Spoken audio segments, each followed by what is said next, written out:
좋습니다. 올라오는데요. 목사님이신지 연배 되시는 분들이 지나가면서 그러시더라고요. 저도 목사님이 좋네 그러시는 거예요. 목사님 좋아하는 지 15년 지났습니다. 몇 살쯤 되면 전다는 말 안 들을까요? 늘 젊은 목사란 말만 듣다 보니까 내일 모레 50인데도 들리는 얘기 들으면 세계 속속하고 참 마음이 그래요. 70쯤 되면 이제 많은 분들이 들을지 모르겠지만 어쨌든 너무 감사합니다. 오해되고 한데 입장이 그러시더라고요. 여신들이 많다고 그러는데 딴 교회에 비하면 그래도 젊은 분들도 많으신 편이거든요. 고린도 교회라고 하는 교회가 좀 만만치 않은 교회입니다. 가끔씩 그런 곳이 있잖아요. 초대교회로 돌아가자. 잘 몰라서 하는 소리입니다. 초대교회가 제일 아름다웠을 때는 사도행전 2장의 역사가 나타났을 때입니다. 여러분 참 신기한 게 있어요. 하나님의 은혜가 하나님이 집중적으로 역사하실 때는 하나님 영광이 드러났지만 인간이라고 하는 제한적 존재, 유한한 존재가 모이다 보니까 수많은 문제가 일어나는 거예요. 여러분 법이 없어서 대한민국이 어려울까요? 전 아니라고 생각합니다. 돈이 없어서가 아니라 인간의 부패 때문에 그렇습니다. 참 웃기죠? 여러분 남자나 여자나 벌별이 지어지면 얼마나 무섭게 하는지. 요즘 지난 한 주 동안에 뉴스 중에서 우리 권사님들 우리 어머니들 잘 모르실 수 있겠지만 요즘 우리나라 대한민국 40대 50대 남자들이 극한 분노에 있습니다. 왜냐하면 20살 이제 28, 29밖에 안 되는 한 여자분이요. 아버지 잘 만나가지고 대한항공에서 아버지가 회장이라 그랬는지 모르겠지만 50 넘은 임직원들한테 삿대질을 해가면서 얼마나 소리를 지르는지 뭐 뉴스만 나왔는데요. 어제 참 충격적으로 파일이 공개가 됐어요. 음성 파일. 야, 그거 듣고 제가 오늘 음악이 있더라고요. 저희 교회 성도들을 보는데 우리 남자 성도들을 보는데 마음에 솔직히 눈물이 물컥 나는 거예요. 여러분 그게 한국 이야기겠습니까? 그게 살아오면서 수많은 걸 견딘다. 옛날 아버지들처럼 집에 와서 큰 소리 떵떵 치고 사는 거 아니고 요즘 밥 얻어먹기 참 어려운 세상이잖아요. 그치? 아침에 밥 해주는 부인들이 몇 대겠습니까? 사료먹고 하지 않습니까? 그치? 그래서 사람용을 사료했습니다. 우리라도 있으면 나을 텐데 우리 없을 때는 꼭 맛이 인디안 밥 같아가지고 지금 삼키기가 더럽게 힘든데 그거 먹고 와가지고 가보니까 이런 거 밑에서 치고 올라와요. 위에는 찍어 눌러요. 언제 밥줄 끊길지 모르는 그 일상을 살아가는 분들이 대한민국 40대, 50대예요. 자꾸 이제 또 교회 오시는 어머니 여자분들이 어떠냐면 이 남자에 대한 기준이 자꾸 높아지는 거예요. 저는 대한민국 사회가 아직도 여전히 남성 중심이라고 생각을 합니다. 그러나 요즘은 제가 볼 때 남성 중심이라기보다는 권력 중심이고 돈 중심입니다. 그러니까 그게 남자든 여자든 돈을 갖고 권력을 갖고 있으면 막대한 힘을 가지고 있는 것이죠. 그러니까 들어가 보면요. 아직 우리 안에 뭐 적폐할 것들이 너무너무 많은 거예요. 그냥 덮고 넘어갈 문제가 아니라 진짜 세상이 참 웃기지 않아요. 대한민국 너무 좋아진 것 같은데 하나 딱 벗겨보니까 공사나 이런 데 들어가 보니까 뭐 시험 쳐서 공정하게 들어가는 게 아니라 아버지의 뭐에 전부 다 그렇게 들어가 버리고. 여러분 그것뿐만 아니라 지금 현재도 마찬가지라니. 앞으로 좋은 세상이 올 거라고 낙관하지 못하는 이유는 어떤 걸까요? 인간의 제한성 때문이었거든요. 고린도 사회라고 하는 경우는 굉장히 복잡한 말이었습니다. 이 그레코 로망이라고 하는 말이 있거든요. 그리스와 로마의 문화가 합쳐졌다는 뜻입니다. 이 그리스 로마의 문화를 만들었던 것은 어르신들한테 이렇게 말하는 게 좀 우습긴 한데요. 알렉산더라고 하는 유명한 왕이 있었습니다. 뭐 몰라도 지금 아는 척 하시면 되니까요. 이 알렉산더 왕이 10년밖에 통치를 하지 않았지만 이 사람은 싸움만 잘하는 사람이 아니라 철학을 갖고 있었고 그 철학을 바탕으로 해가지고 정치 이념이 나왔고 도시 계획이 있었고 세상을 뒤집어 놓은 사람입니다. 예를 들면 이제 그레코 로마사에서 만들었던 한 사회가 데카폴리라고 하는 곳이 있어요. 성경에 보면 데카폴리라고 있죠. 그렇죠? 데카라고 하는 것이 열이라는 뜻입니다. 열이라는 뜻이고 볼리가 뭐냐면 폴리스, 10개의 도시가 모인 곳이라는 뜻입니다. 이게 어떤 것이냐면 이 당시에 그레코 로마 사회에서 가장 중심으로 했던 도시 형태를 만들 때도 철학이 들어가요. 그럼 어떤 철학이었느냐? 플라톤과 아리스토텔레스가 생각했던 소크라테스가 말했던 궁극적인 이 세 사람의 철학을 한마디로 말하면 이원론이거든요. 이원론이 뭐냐? 육신은 더러운 것이고 영혼은 고귀한 것이다, 이런 뜻입니다. 그게 지금도 우리 안에 남아있지 않습니까? 그래서 여러분, 이 그레코 로마사의 고린도전서 사회는 어떠냐면 양극단을 이루었습니다. 어떤 극단을 이루었느냐? 첫 번째는 우리 육신이 더럽기 때문에 철저하게 어떤 것이 있을까요? 육신을 학대하고 육신을 아주 고통스럽게 만드는 이런 의식들이 있었습니다. 굉장히 뭐 그런 사람들이 보면 중세 때 보면요, 기도하다가 자기의 성기를 잘라버리는 그런 기도 많이 한 사람들이 있었거든요. 응원하는 마음이 들고.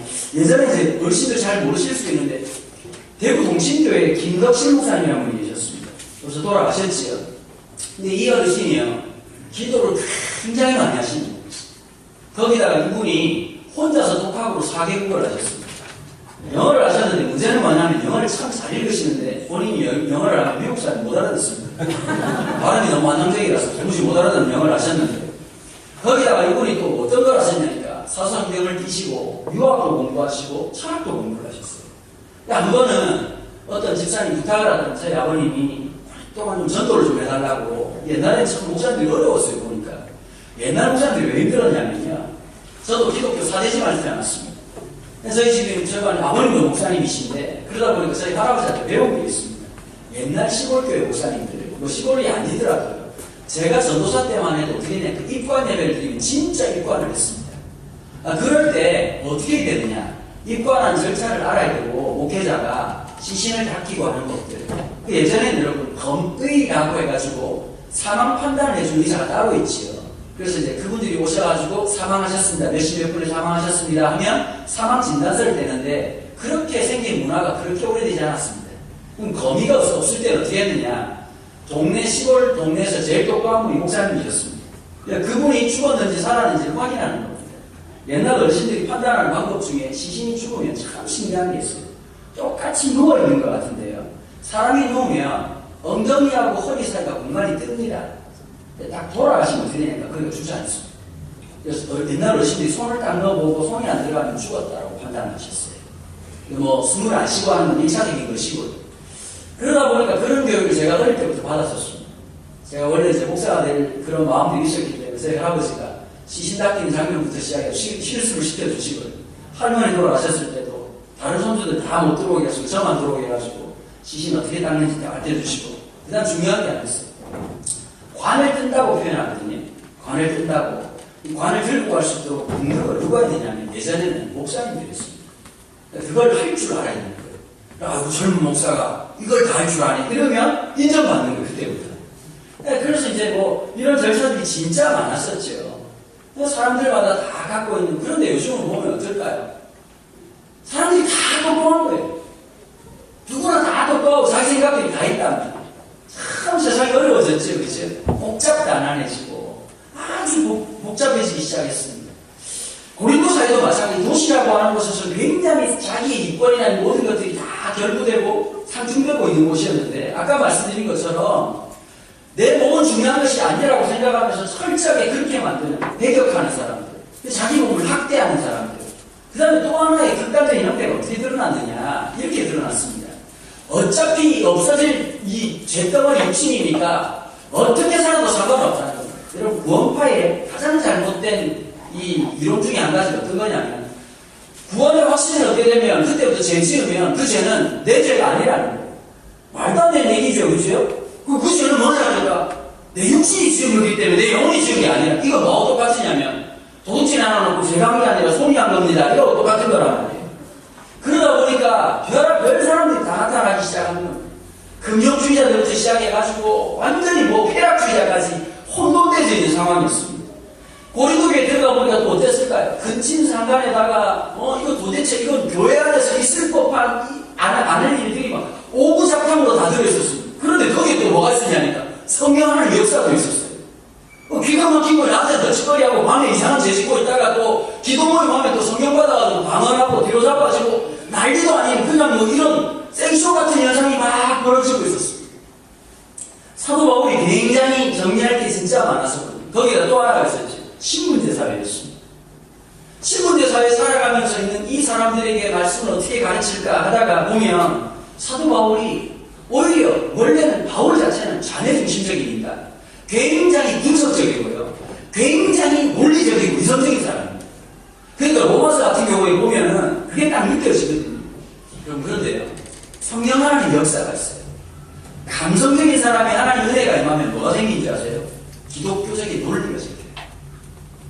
반면에 이성적인 사람이 하나님 은혜를 받으면 어떻게 되는지 아세요?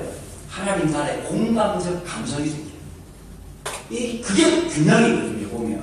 그럼 결혼해 보시면 참 신기한 게 하나 있죠. 한 분은 이성적이고 한 분은 감성적이고 둘 다 감성적이면 집이 산으로 갑니다. 이 진짜 골치 아파지는 거죠. 둘 다 드라마 보고 울기 시작하고 남편도 울고 마누라도 울고 이러면 이거 진짜 엉망진창이 되는 거죠. 누구 하나는 자네 중심적으로 이성적으로 판단하는 사람이 있어야 돼. 누구는 공감하는 사람이 필요하단 말이에요. 근데 바울이 원래는 굉장히 냉정한 사람인데 목회를 하면서 어떻게 되냐? 온유해지기 시작합니다. 저희 아버님이 이 해병대 출신이세요. 해병대 출신에 제 말투 들어보면 알겠지만 제 고향이 부산인데 부산 남자란 말이에요. 얼마나 무섭게 가르쳤겠어요. 지금도 나이가 75세인데 원로 목사님이신데 아직도 뭐 얼마나 정정하신지요. 근데 저희 아버님이 제 어릴 때만 해도 어마무시하게 무서웠단 말이에요. 하루에 가정일을 2번씩 드렸어요. 새벽 6시 하고 새벽 6시 하고. 그거 못할 거 같죠. 하게 돼. 몇 번 쳐맞고 나면 모든 게 다 가능해요. 요즘 애들이 자꾸, 여러분, 요즘 애들 하는 말 중에 제일 거슬리는 말이 하나 있어요. 왜요? 왜요? 왜요? 라고 하는 말을 덜 맞았을 때라고 심해주겠어요. 몇 대 쳐맞고 나면 모든 진리를 임하기 시작하는 거죠. 새벽 6시에 예배 드립니다. 그냥 끝나는 게 아니라 성경 석장을 읽어야 됩니다. 읽고 문제 5문제를 내서 4문제를 맞춰야 밥줄이 희한하지만 생각했습니다. 주일날은 7장이었습니다. 제가 어릴 때 제일 배신감 이렇게 했던 본문이 어디냐니까 시편이었습니다. 시편이 참 짤막짤막해서 참 좋았는데 119편에 이르러서는 얼마나 뒤통수를 치는지 끝날 것 같지 않은 이 두려움과 종말 논쟁의 두려움이 음식되어 오면서 얼마나 힘들었는지 모릅니다. 여러분 그렇게 자랐습니다. 그게 전부 다인 줄 알았습니다. 근데 요즘 애들 그런 거 아니거든요. 참 혼재되어 있는 세상 속에서 있는 거예요. 그렇게 무서웠던 아버지가 목회를 하고 사람을 또 사랑한다는 게 참 어렵잖아요. 내 마음대로 되는 게 아무것도 없거든요. 자녀 양육해보면 그렇잖아요. 보면 나는 절대 그렇게 안 키울 거야. 나는 애를 존대학 안 가도 되고 공부안 해도 되고 행복하면 되지. 키워보십시오. 그게 쉬운가? 학교 왔으면 잘하길 바라는 마음이고 그게 다 사람들의 마음 아니겠습니까? 여러분 가끔씩 그런 분들이 있어요. 자식들 가지고 실험하는 분들이 있어요. 내가 못해왔던 거. 근데 제 아는 제 멘토 목사님 그 얘기를 하더라고요. 자녀는 절대 시험의 대상이 아니다. 진짜 실제로 그렇게 하고 무너지는 자녀들이 너무 많거든요. 보면 대학교 보냈다가 갑자기 홈스쿨링 하면 홈스쿨링 했다가 애가 사회생활 적용을 못하는 거예요. 혹시 여기 홈스쿨링 하시는 분들 계실 테고 아마 대안학교 보내는 분들 계시는데요. 실제로 대학 가보면 제일 적응을 못하는 애들이 홈스쿨링 하는 애들하고 대안학교 다니는 애들이에요. 왜 그러냐면 사람들하고 일반인들하고 어울리는 연습이 안 돼요. 다 자기네들끼리 어울리는 애들, 고품격인 애들끼리 괜찮은데 살아보면 밑바닥도 있고 저기도 있고 다 있잖아요. 그렇죠? 그럼 어떤 사람 리더가 되는 거냐? 아우를 수 있는 사람이 그게 능력이 있는 거거든요. 밑에 있는 사람한테는 밑에 있는 사람에게 맞게끔 얘기할 수 있어야 되고 수준이 있는 사람, 수준이 함께 어우러질 수 있는 세상이라고 하는 게 다 그런 곳인데 그런 하나님 역사가 그래서 제가 볼 때 이런 것 같아요. 한쪽으로 몰려있는 사람이 아니라 균형 있는 사람. 함께 빚어진 사람. 그게 성령 하나님의 사람의 특징입니다. 사도 바울이 고린도 교회를 보면 옛날 성격 같으면 다들 엎어도 시원찮을 교회인데 어떻게 말을 하느냐 이렇게 말하시죠. 14절에 내가 너희를 부끄럽게 하려고 이거 쓰는 것이 아니다. 내가 야단치려고 내가 성질내려고 오늘 쓰는 거 아니다. 너희를 사랑하는 자녀같이 전하는 거예요. 여러분 신기한 게 있어요. 아버지의 몽둥이에 애가 안 변합니다. 엄마의 눈물에 변합니다. 이게 참 명령이에요. 여러분 제가 가만히 보니까요. 하나님이 남자와 여자를 만들 때 누가 더 낫게 만드셨느냐라고 묻는다면 그게 하나님입니다. 남자는 하나님 원래 만드실 때 노가다면으로 만드셨습니다. 원래 동산에서 일시키려고 만드셨습니다. 근데 여자들은 독특한 기능을 주셨어요. 어떤 기능을 주셨을까요? 자녀를 양육하는 거예요. 근데 보면요. 자녀를 양육하는데 애를 변화시키는 건 참 놀랍게도 엄마의 사랑입니다. 하나님의 사랑과 제일 유사치가 있는 사랑이 어떤 사랑인지 아십니까? 모성입니다. 여성성도 여성보다 더 중요한 게 있어요. 뭐 깜짝 놀라고 이런 것보다요. 더 중요한 게 하나 있습니다. 여성성의 성화가 되면 나타나는 게 있습니다. 모성애입니다. 자녀를 향한 사랑. 제 아내도 몸무게가 44kg밖에 안 나가요. 결혼하고 지금까지 몸무게 변화가 없어요.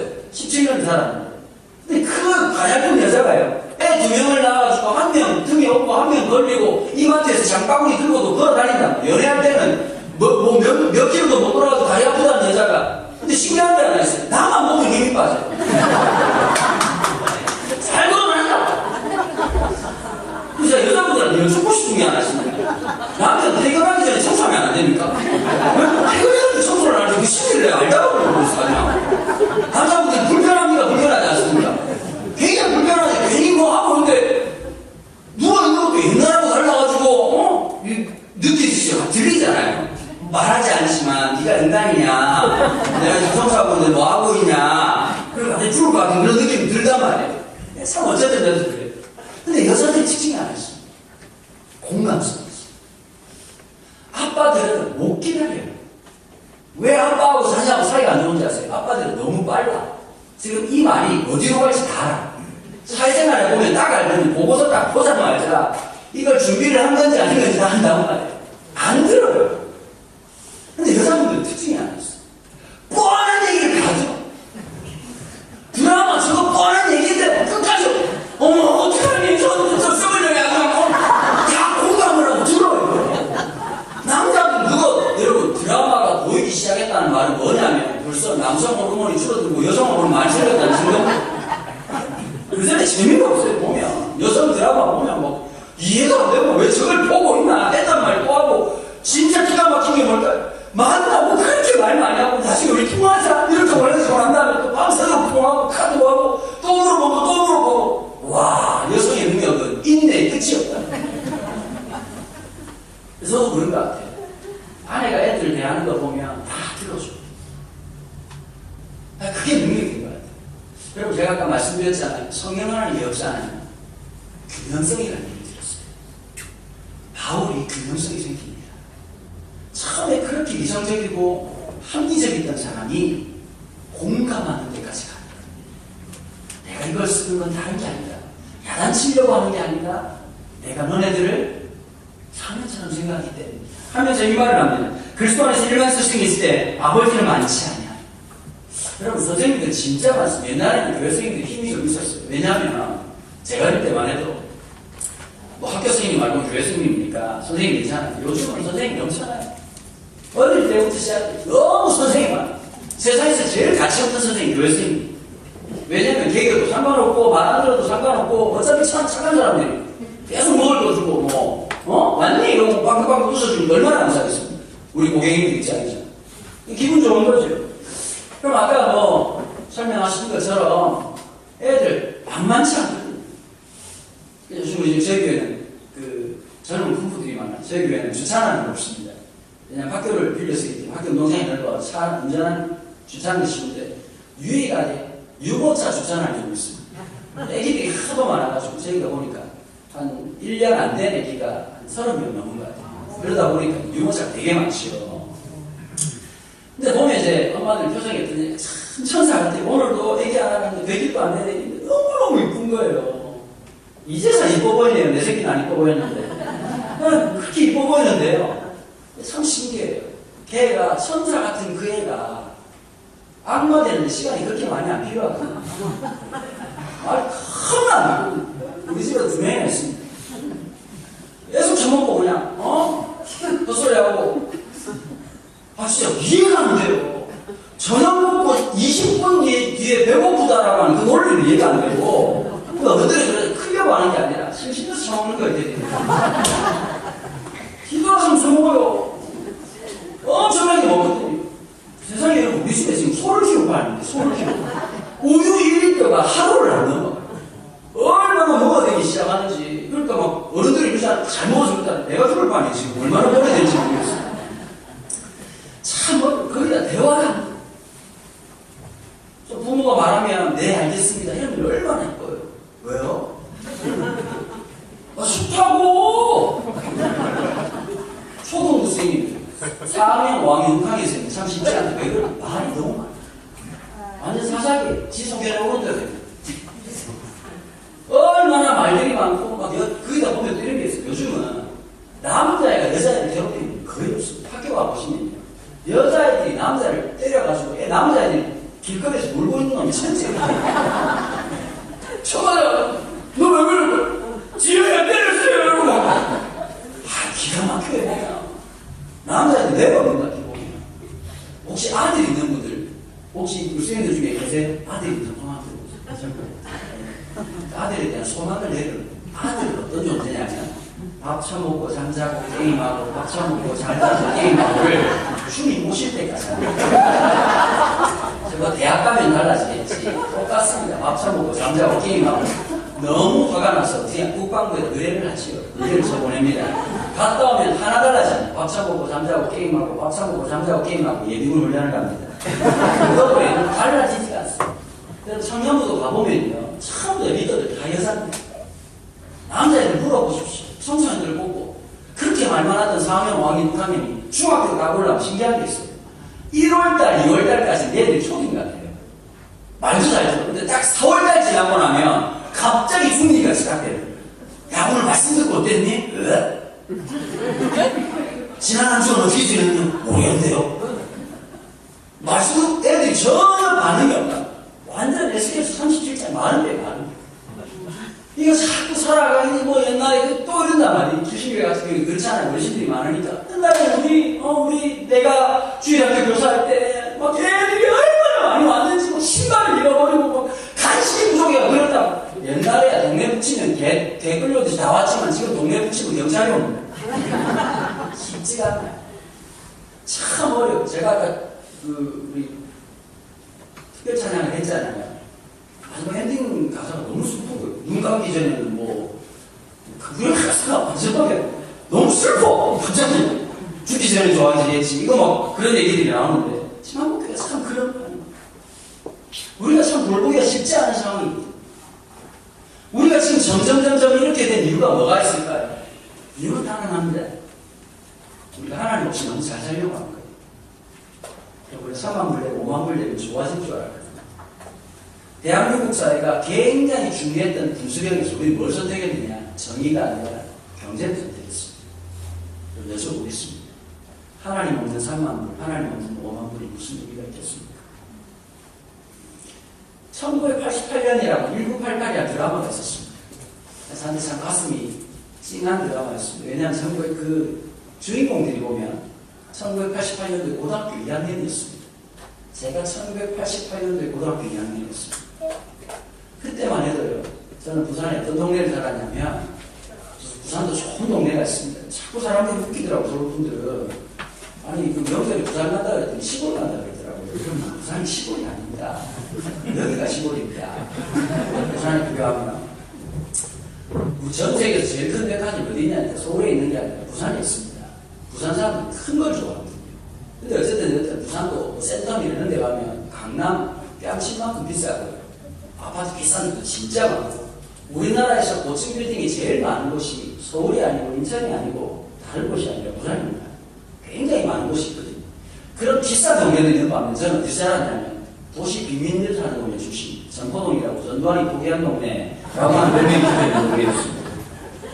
근데 이 동네 살아가면서 참 가난했더랬습니다. 방 하나 부엌 하나 방 하나 부엌 하나 따닥따닥 붙어있는 다세대 주택에 공중 화장실을 쓰는 그런 곳이었습니다. 저는 기본적으로 하체가 튼튼합니다. 왜 그러냐면 양병기 아직이 고등학교 2학년 때이기 때문에 그전에는 구조적으로 하체가 튼튼하면 튼튼하지 않으면 바로 주님을 만나는 구조를 갖고 있었기 때문에 다 가난했는데 불행하지 않았습니다. 왠지 아십니까? 가난한 줄 몰랐습니다.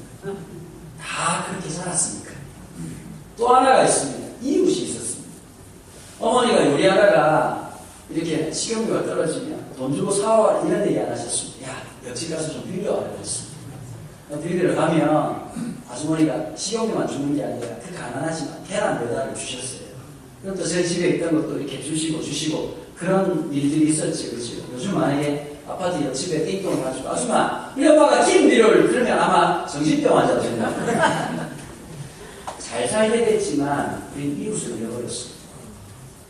교회가 옛날에 우리 권사님들이 보통 분들이 아니세요. 교회 장례가 터지고 결혼식이 있으면 전부 다 가가지고 드리는 장례식을 다 만들었어요. 교회가 상주가 됐어요. 그치요? 그래서 다 아파하고 힘들어하고 요즘 어떠냐면 이런 말이 있어요. 사회심리학자들이 상주가 없다는 거예요. 상조 회사가 있으면 상주가 없다. 참 마음 아픈 일이에요. 다 서비스를 받는 일이었어요. 쉬워졌어요. 편해졌어요. 근데 여러분 진짜 중요한 걸 잃어버린 거예요. 예전에 장례식 하고 나면요 불신 가정에서 예수 믿는 일이 많았습니다. 감동이 있었거든요.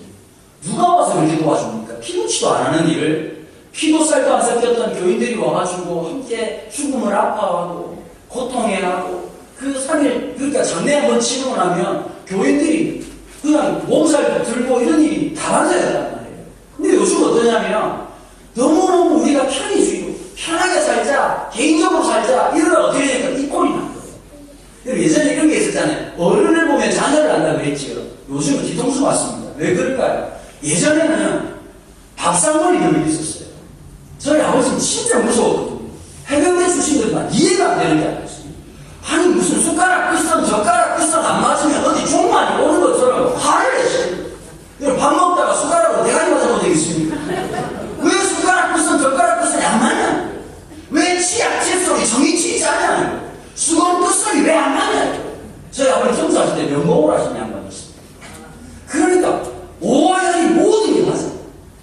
그러니까 저도 그렇게 짜증이 나는데 요즘 제가 좀 신기한 게 있어요. 애들한테 잔소리하는 거 보면 내 안에 누가 살고 있어요. 배운 게 있잖아요. 정리적으로. 이런 것들, 그 다음에 뭐 중요한 가치들이 있잖아요. 딴 건 몰라도 뭐 아버님한테 배운 게 꼭, 뭐, 아파서 학교 못 가는 건 괜찮지만 아파가지고 죽지 않는 이상 교회 안 가는 건 농담이 아니에요. 요즘 부모님들 가만히 와보세요. 애들 중에 오늘 못 간다고 왜 교회 안 가는데 중간 못 살라고 시험 떨어지면 엄마 책임질 거야? 그래? 다음 주에 꼭 가야 돼? 여러분 절대 기준이 없다. 무언가 타협해야 될 게 있고 타협을 하면 안 되는 게 있는데 이게 무너져버린 거죠. 그러다 보니까 거기서 영향을 받습니다. 근데 요즘 어떠냐면 여러분 집집마다 봐보십시오. 누가 밥 먹나? 배고프면 밥 먹어요. 다 따로 따로. 한번 세어보십시오. 한 가족이 다 모여가지고 밥 먹는 기회가 일주일 내내 몇 번입니까? 없어요. 거기서 절제를 배워야 돼요. 그러니까 여러분 봐보세요. 기가 막힌 일이 벌쳐지고 오래간만에 명절 때 추석이나 설에 모여가지고 식사하다 보면 식사들이 엉망진창이에요. 어른이 숟가락을 들던 말던 좀 분위기 파악도 하고 보면 어른이 좋아하는 집 같은 좀 기다려주고 이렇게 눈치 있고 막 두 번 먹고 싶은 거 한 번 참고 이렇게 하고 먹고 그래야 되는데 이게 안 된다. 지금 제가 그 시대에 돌아가자는 얘기가 아니라 지금은 그러다 보니까 어느 순간 뭐 공부만 잘하면 되는 거고. 여러분 제가 여쭤볼게요. 고사님들한테 공부 잘한다고 인생이 다 끝납니까? 어른들의 특징이 있어요. 불리하게 대답을 합니다. 얼굴 잘생기고 이쁘면 다 됩니까? 인생 모릅니다. 인생 모릅니다. 가끔씩 엄마들 중에 그런 분들이 있어요. 목사님 우리 애는 사춘기가 없었어요. 여러분 27살에 시작합니다. 그런 애들. 엄마는 인생이 없었던 것 같아요. 그러니까 어제 돌아다니는 그 진짜 미치도시. 적당히 그냥 10대 때 그 다음 엄마들이 그랬어. 애가 사춘기 때는 늘 기도하는 언제쯤 끝날까요? 은혜라고 하는 말이 성경에서 말하는 은혜와 엄마가 생각하는 은혜가 달라요. 엄마가 생각하는 은혜는 정신 차리고 공부 열심히 하는 거 이걸 은혜라고 생각하는 거고요. 성경은 주님을 인격적으로 알아가는 것이죠. 그렇죠? 여러분 자녀를 키우면서 하나씩 배우는 게 아니었어요. 예수님이 멋진 말을 하셨어요. 소경을 입으면 어떻게 된다고요? 구덩이에 빠진다 그랬어요. 그렇죠? 그럼 보세요. 17살짜리가 17살짜리 코치를 받으면 같이 안 망할까요? 넌 인생이 뭐라고 생각하냐? 난 이것도 난 따라갈게. 17살짜리 지도를 받으면 되겠냐고요. 똑같은 일이 있어요. 40대 아줌마가 40대 아줌마한테 코치를 받으면 망하는 거예요. 옆집 아줌마들 따라다니면. 그래서 저는 분명한 생각이 났어요. 뭐든 타고나야 돼요. 좀 타고나야 돼요. 그리고 수학도 타고나야 돼요. 학교 초등학교 한 5학년 다녀보면 답이 나와요. 될 놈 있지, 안 될 놈 있지. 안 될 놈한테 학원 때려 집어넣어가지고 옆집 아줌마 한다고 다 집어넣어가지고 손에 손잡고 다 하고 나니까 학원 강사들만 기쁘지 애가 변하는 게 아니거든요. 엄마도 그러잖아. 이 새끼야, 이 방이 없니? 책이 없니? 엄마 공부하라 그래? 공부하라 그래? 왜 못하는 거야? 바꿔서 한번 해봅시다. 여자라고 다 요리 잘합니까? 안 되는 분은 안 돼요.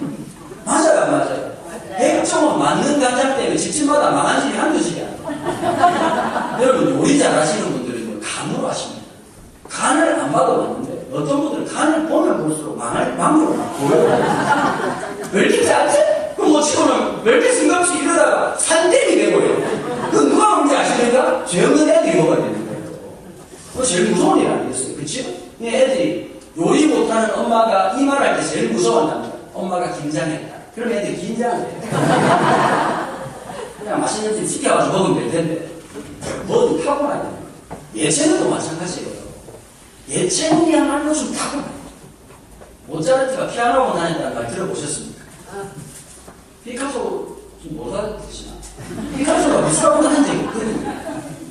사람이 타고나야 돼요. 그럼 뭐가 중요하냐? 그럼 내가 제대로 하는 게 없는데 천만의 말씀. 하나님 만드실 때 그 사람에게만 주신 특별한 기름부심이 있어요. 특별한 달란트가 있어요. 여러분, 애들이 어릴 때는 다재다능이라는 게 좋아요. 노래도 잘 부르고 춤도 잘 추고 공부도 잘하고. 여러분, 그게 40대 때도 다재다능을 뭐라고 말하는 줄 아십니까? 제대로 하는 게 하나도 없다 이렇게 얘기합니다.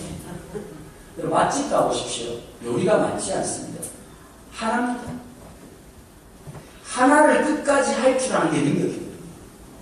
우리가 자녀들을 볼 때 이 생각을 가져야 되는 거예요. 야, 얘는 뭘 잘하니까 잘하겠다. 여러분들의 예측이 분명히 맞지 않는다는 것을 순간 느낄 때가 올 겁니다. 하나님이 만드신 아닙니다. 그래서 우리가 함부로 평가할 수 있을까요? 없을까요? 없지요. 하나님이 만드신 아이인데요. 하나님이 준비해 놓으신 있는 아이들인데요. 여러분, 그게 중요한 게 하나 있어요. 선생님은 뭘 중요하게 생각할까? 얘가 학습을 얼마나 잘하나, 얘 능력이 얼마나 대단한가, 그걸 봅니다. 그러나 부모는 뭘 보냐면, 아버지의 마음, 어머니의 마음에서 가장 중요한 것이 어떤 걸까요? 얘가 부족하지만 끝까지 안아주는 거예요. 김용희 선교사님이 자녀가 5명입니다. 5명인데, 이번에 쓴 책에 보니까 옛날부터 이분이 자주 하셨단 말이에요. 아들한테 썼던 편지가 있어요. 가난하게 살아가고, 이분이 복음에 살겠다 그랬더니 자녀들도 막 너무너무 어릴 때부터 가난하고 힘들게 살았어요. 근데 이렇게 썼어요. 아들아, 네가 요즘 유명해지고 많은 사람들이 너를 알아봐줘서 아빠가 너무 기쁘다. 네가 내 아들이지 너무 자랑스럽다. 그러나 기억해.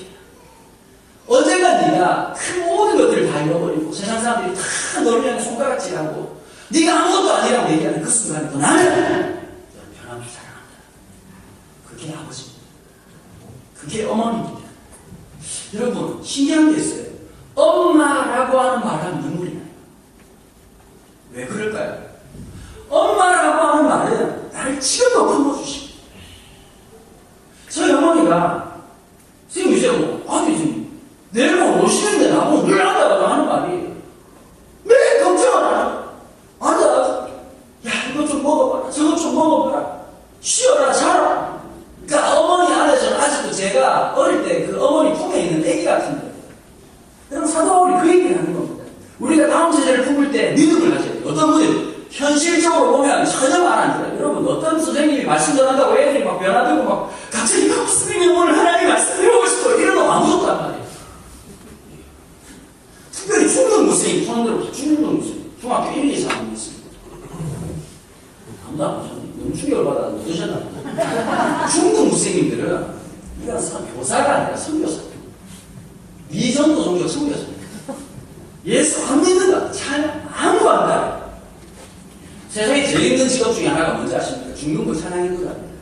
그래서 찬양인도할 때 다 눈 감고 찬양인도, 눈을 뜨고 볼 수가 없기 때문에 눈 감고 찬양인도 참 어렵죠. 쉽지 않아요. 한변해요. 거기다가 이놈들이 이제 뭘 배운 게 있어가지고 자아가 생기기 시작하니까 말씀 전하면 말씀대로 믿습니까? 애들이 웃긴다 그러죠. 나보고 아니 목사님, 아니 축구자를 사람 어떻게 믿어요? 물리면서 포도주가 됐다는 물은 H2O인데 어떻게 물리적 화학적 변화를 통해서 포도주가 되냐는 거예요.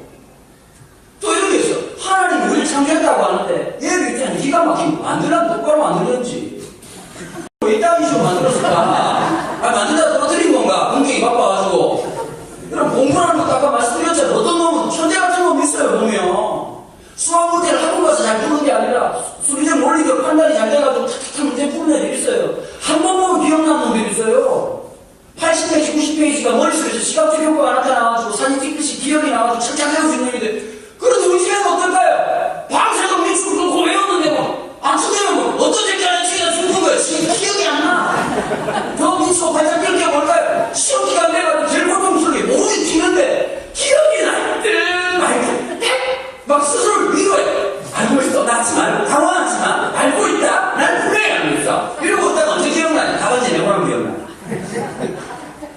기억나. 애들도 다 기도한단 말이에요. 공부 잘하게 해달라. 시험 잘 치게 해달라. 기도한. 왜 그럴까? 엄마가 얼마나 해댔는지 그 고통을 견디고 나니까 이건 아마겟돈보다 더한 전쟁이고, 이거 정말로 저기 고난이 왔구나 싶으니까 애들이 공부 한번 잘해보려고 하는, 공부할 안 되는 게 집중력이 없어. 제대로 안 되니까 애들 늘 마음속에 있는 거예요. 아니, 뭘 좀 잘할 수 있도록 해주는지. 하나님 막 은사를 엄청나게 키워가지고 노래를 엄청나게 잘하든지, 미술을 잘하든지, 공부를 잘하든지, 아니면 딱 보자마자, 하나님 진짜 신경 썼으면 안 되었다. 너 진짜 이쁘게 만들었구나. 잘생기게 만들었구나. 여러분, 문제가 뭘까요? 분명히 서울에 그렇게 이쁘고 잘생기고 똑똑한 놈 천재인데, 문제는 뭘 우리 집에 없다는 거 아닙니까? 기가 막히게 오시잖아요. 답답하죠. 그러나 분명히 하나는 이렇게 있어요. 그런 아이들을 통해서 하나님 빚어가시. 우리 교회들 보고 그러니까, 야, 얼굴이 안타깝다고 생각하면 잘 들어라.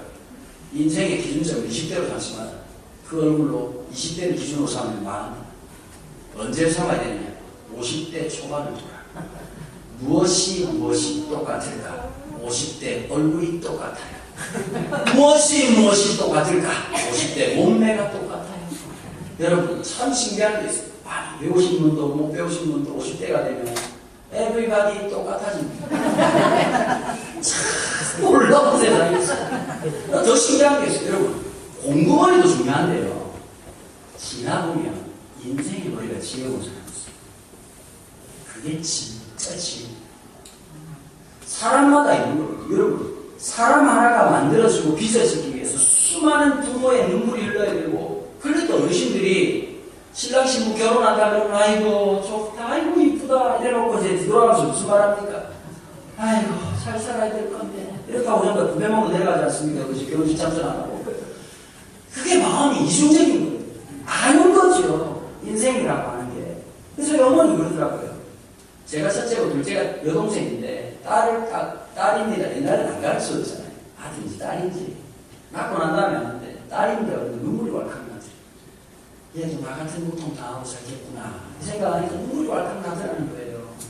여러분, 인생은 다 고통스러운 겁니다. 인생은 한 번 웃고요. 99번 슬프고 고통스럽고 아픈 게 그게 인생이더라고요. 어제 장례식을 해가지고 장례식 진대를 하는데 77세 되신 분이세요. 요즘 100세 시대에 77세면 한참 재밌게 지내실 때지 않습니까? 근데 이 어머니가요, 37년에 암이 발견돼가 37년 동안 하십니다. 몸에 암이 4개가 있었어요. 수술만 10번 하십니다. 자, 그 어머니가 37년 전에 돌아가셔야 될 분이 제가 보니까 정신도 못하신다. 내 애들 돌봐야 된다. 내 애들 책임져야 된다. 이놈들 학교를 마치게 해야지. 그러니까 참 대단한 정신들을 가지신 분이십니다. 참 인생 보면 여러분 슬픕니다. 어떤 인생을 보면 그렇지요. 고생하고 수고하고 했었습니다. 저희 할머니가 70대 돌아가셨는데 돌아가실 때 빨리 하시다가 빨래통 들다가 갑자기 돌아가셨어요. 근데 그 할아버지 할머니 밑에서 목사가 몇 명 나오지 않습니까? 우리 일가신장 중에 목사가 30명. 그래서 제가 그러니까 참 불리한 게 아니었어요. 보통 이 목사가 나면 그 집안은 귀하게 대접을 되는데 목사가 30명 중 되면 이거는 완전히 이 서열별로 서면요. 이 문제가 안 났어요. 제가 제일 젊은 목사예요. 목사님이 죽지를 않아요. 그 교인들이 공산당한테 그래야 죽지를 않아요. 지난번에 봤더니 우리 큰아버지가 우리나라 최초의 아프리카 선교사님이시거든요. 강승남 선교사라고. 아니 큰아버지가 말도 안 되라고 다 됐구나, 주님 앞에 가시겠구나 그랬더니 재작년에 무슨 말을 하냐니까 충격적인 얘기라도 완치가 됐다는 얘기를 하시더라고요. 감사한 일이긴 한데 감사할 수 없는 얘기죠. 그렇죠? 그냥 저희들이 식사 모임을 해도 뭐 제가까지 기도 한 번 해본 적이 없어요. 지금까지도 보면 숟가락 먹고 살아라.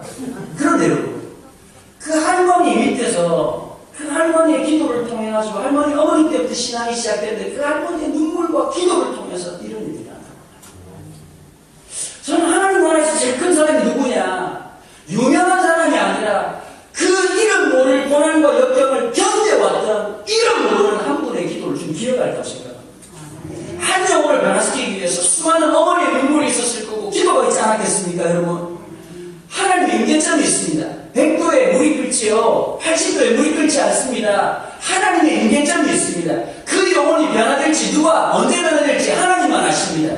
어떤 애들은 초등학교 때 변화된 애들이 있고, 어떤 애들은 중학교 때, 고등학교 때, 대학교 때 인생 살다가 우리 교회도 보니까 겹쳐가고 나니까 아니 50대 때 갑자기 교회 나타나는 분이 있어요. 요즘 불안해요. 50대 때 교회 오면 혹시 신천지가 싶어가지고 그럼 뒷조사를 열심히 합니다. 간증도 물어보고. 근데 우리 교회 중에 몇 명이 이제 50대 때 신앙을 시작하신 분들인데 똑같은 대답을 하시더라고요.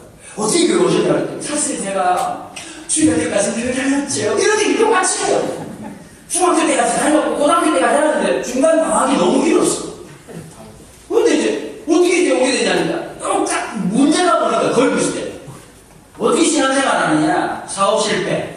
두 번째, 배우자 바람기만. 세 번째, 자녀들이 오토바이 타고 돌아다니는. 요 세 가지 문제 중에 하나 걸려가지고 근데 다 죽고 싶어. 서울 사람들 듣지 않았지만 다 한강으로 가더만. 죽고 싶었는데 보니까 어느 날 따라 십자가 크게 보이더라. 평소 때 안 보이던 십자가 그렇게 크게 보이고 옛날 어릴 때 보면요. 다른 건 기억 안 나. 설교는 기억이 안 나. 10년 지나면 좋았다라는 막연한 추억만 나지. 설교 내용 기억 안 나고 어릴 때 불렀던 찬송이 떠오르더라. 그러면서 갑자기 하나님 계신가 보다. 전주에 가면 기전여고라고 있습니다. 기전여고가 역사가 130년의 학교입니다. 이 학교가. 근데 이 학교는 참 신기한 학교입니다. 들어갈 때 예수 믿는 퍼센트지 원래 전라도 좀 높거든요. 20%가 나옵니다. 근데 졸업할 때 되면 87%예요. 그 비법이 뭐냐? 참 신기하죠. 그 학교 집회 갔다가 이 학교는 제일 중요한 게 4월달 축제입니다. 중간고사 다 끝내놔도 축제를 하는데 뭐 하느냐? 성가합창 경연대회예요. 상이 커요. 1등하면 연사료 80만 원. 그러니까 반에 애들이 목숨을 걸고 하는 거예요. 노래 두 곡을 하는데 한 곡은 지정곡, 한 곡은 자유곡인데 찬양을 해요. 이 목사님 얘기를 하세요. 목사님 우리 학교 출신 애들이 죽을 때까지 6곡을 평생 기억할 거예요. 그리고 어느 날 그 가사가 가슴속에 툭 튀어나오게 되었어요. 살아가다. 여러분 신앙이라는 게 참 신기하거든요. 루터한테 500년 전 이런 질문이 있어요. 믿음은 어떻게 생기는 것입니까? 근데 루터가 아주 중요한 개념을 얘기합니다. 그 당시에 무의식이라는 개념이 없었거든요. 프로이드에서 무의식이라고 하는 개념이 만들어지고 이해가 되고 널리 원명으로 쓰이게 됐는데 루터가 이런 말을 했어요. 믿음이란 하나님께서 믿음의 씨앗을 무의식 세계 속에 뿌리는 것과 같다. 근데 그게 하나님의 때가 되면, 하나님의 온 타임이 되면 그 무의식에 있던 씨앗이 자라서 의식으로 올라오는데 그게 어떤 특징을 나타나냐? 죄가 깨달아지고 말씀이 들리기 시작하고 내가 누군지 알게 된다. 그래서 선생님들이 이걸 아셔야 되는 거예요. 함께 믿음의 씨를 뿌리는 거예요. 듣든지 안 듣든지 간에. 하지만 이런 거 있어요. 화내고 있다지 말고 말씀을 들어라! 이렇게 하는 게 아니라 두 가지가 다르고요. 첫 번째가 뭐냐? 첫 번째는 신앙적인 변화의 체험이 필요해요. 근데 또 하나가 있어요. 이것과 또 견줄만한 아주 중요한 게 있습니다. 아름다운 신앙의 추억이 필요해요. 여러분 성경학교 때 성경 공부한 거 기억나십니까? 재미나게 논 거 기억나십니까? 수련회 때 은혜 받고 뒤집어지고 기도한 거 생각나십니까? 밤새 떠들고 장난치다 선생님한테 혼난 거 기억나십니까? 여러분 신앙은 추억이에요. 그렇지요? 추억이라는 공간이에요. 제가 참 올 1월달에 참 감동이 있는 집회가 있었습니다. 제가 유아 세례 받았던 교회에서 저를 초청했어요. 제가 그 교회에 언제까지 있었냐니까 6학년 1학기 때까지 있었습니다. 아버님 그때 이제 개척을 하셨는데요. 40대 후반에 중년이 된 한 아이가 초등학교 6학년 때 그 교회를 떠났던 애가 40대 후반에 중년이 됐습니다. 야, 예배당을 다 올라가는데요. 예배당 이 옛날 모습이 좀 남아있더라고요. 마당이 있는데,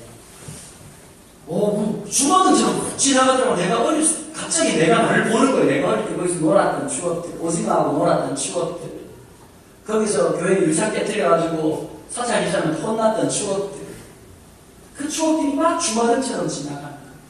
설교를 하려고 딱 섰는데 너무 놀라운 광경이 이제 펼쳐진 겁니다.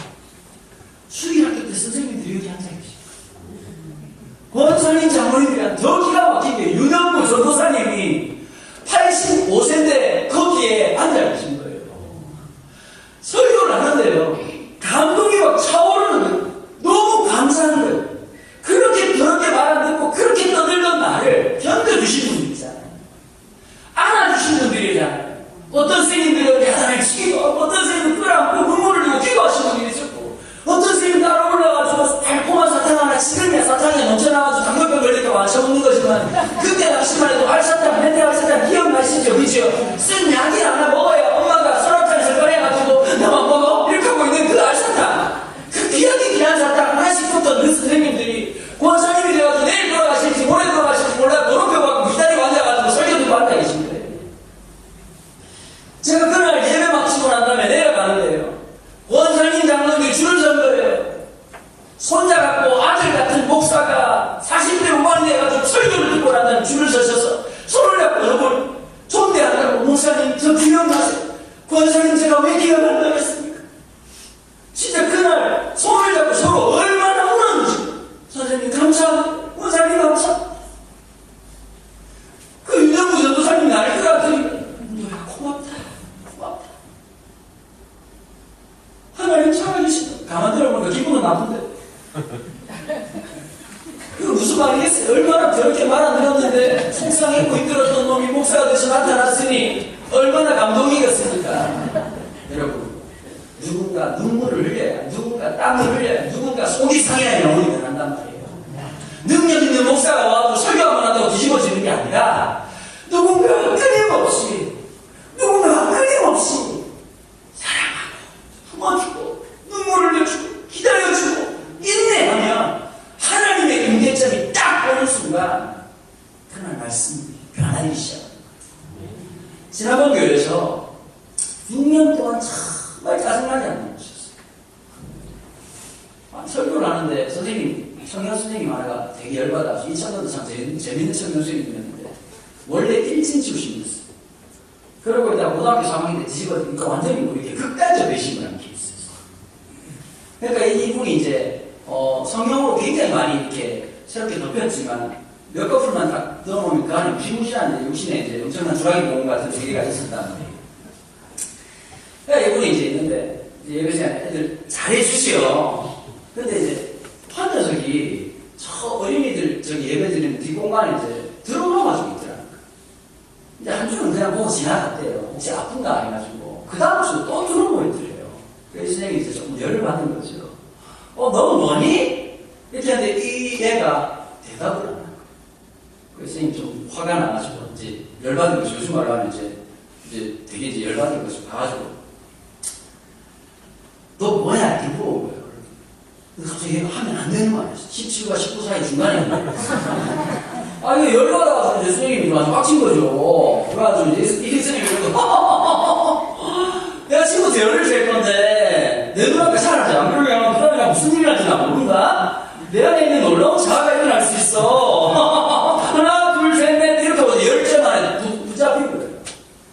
그래가지고 애가 두들겨 맞고 이제 선생님은 뺐으니 이거 뭐 책임은 목사가 져야 되지요. 이게 수습하는 게 쉽지가 않고 막 그냥 꼴을 잡거든요. 그래서 제가 그랬어요. 나중에 얘가 심심하게 6년을 줄을 누워서 이렇게. 근데 한번 이런 걸 했어. 신기하다. 교회를 안 오면 안 오지 왜 매주 와서 누워있을까? 참 신기하다. 성경에 그런 애들 비슷한 사람 있잖아요. 중풍경자라고 한 명 있지 않습니까? 그렇죠? 그래서 가만뒀어요. 근데 이 녀석이 이제 고등학교 졸업하고 대학을 한 일본으로 갔어요. 일본으로.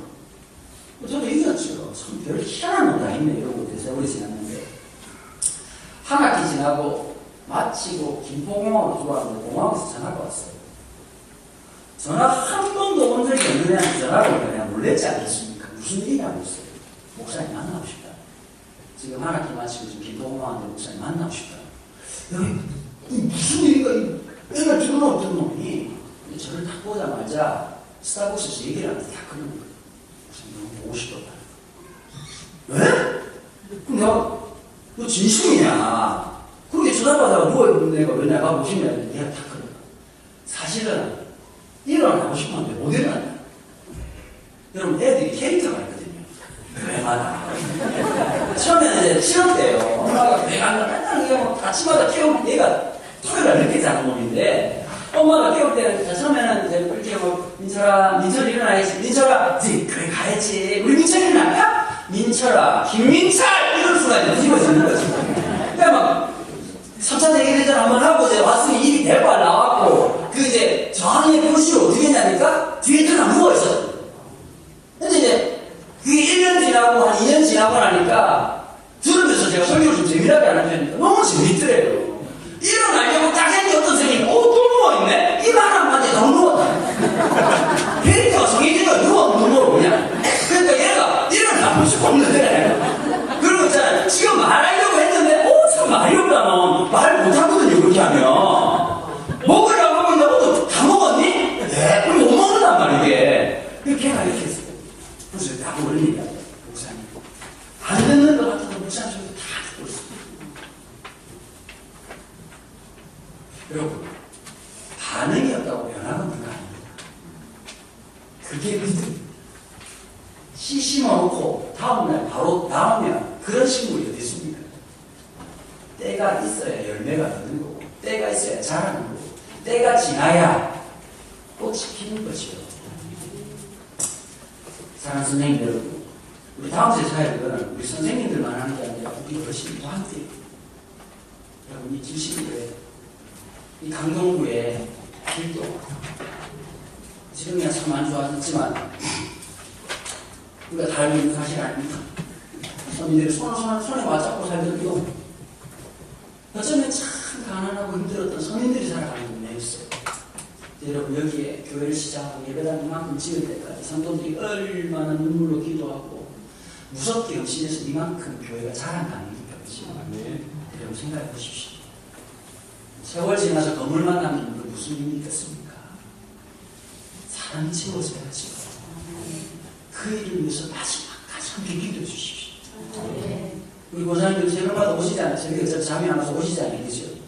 이렇게 오실 때마다 다음 세대를 위해서 기도해 주십시오. 함께 위해서 기도해 주십시오. 여러분, 반드시 일어날 줄 믿습니다. 반드시 역사할 줄 믿습니다. 선생님들 끝까지 견디십시오. 믿음을 가지고서 반드시 변한다. 이건 내가 하는 게 아니라 하나님이 하시는 거다. 하나님이 붙이신다. 그 믿음 가지고 있으면 일반 스승의 문제가 아니라 한 명의 아비가 되어주는 거예요. 거기서 변화됩니다. 제가 젊은 목사도 주례를 자주 합니다. 하는 이유가 딱 하나인데 제자들이 많아서 그렇습니다. 제가 깜짝 놀란 게 어른들은 집회해봐야 목회해봐야 제자가 절대 안 되더라고요. 그런데 애들은 어릴 때부터 훈련받고 자라난 아이들이다 보니까 저보고 주례를 부탁을 하는 거예요. 제가 그 마음이 들어요. 그 아이들 속에 목사님은 여러 사람이 있겠지만 이 목사라고 하는 보통 명사가 개인에게 와서 고유 명사가 되는 순간 그 사람에게서는 그 사람을 통해서 복음을 경험하는 거예요. 저는 그런 선생님들이 되길 바라고 그런 어르신들이 되어서 이 교회가 하나님의 다음 세대를 품어내는 주님의 품이 되고 주님의 그릇이 되기를 주님의 축원합니다. 네. 하나님 감사합니다. 이 5시간에 피곤하고 힘들지만 이 예배를 소중히 여기는 하나님 나라의 짐승당원들이 함께 모였습니다. 다음 세대를 책임지고 있는 귀한 교사들 그리고 이 교회의 기도의 어머니들 하나님의 사람들이 이 자리에 있습니다. 주님, 오늘 우리에게 주어진 이 현실 가운데서 또 하나님의 영광을 바라보고 하나님의 하신 일들을 바라보고 다음 세대를 품어내는 기도의 품이 되게 도와주시고 하나님 아버지의 태가 될 수 있도록 역사하여 주시옵소서. 눈물로 씨를 뿌리는 자에게 주시는 기쁨의 단을 바라볼 수 있는 애가 되게 도와주시고 교사들 한 분 한 분에게 나에게 주어진 그 한 영혼 한 영혼이 주님이 맡기신 영혼이라는 사실을 가지고 끝까지 품어낼 수 있도록 주님 은혜를 베풀어 주시옵소서. 감사드리며 주 예수 그리스도의 이름으로 기도합니다. 아멘.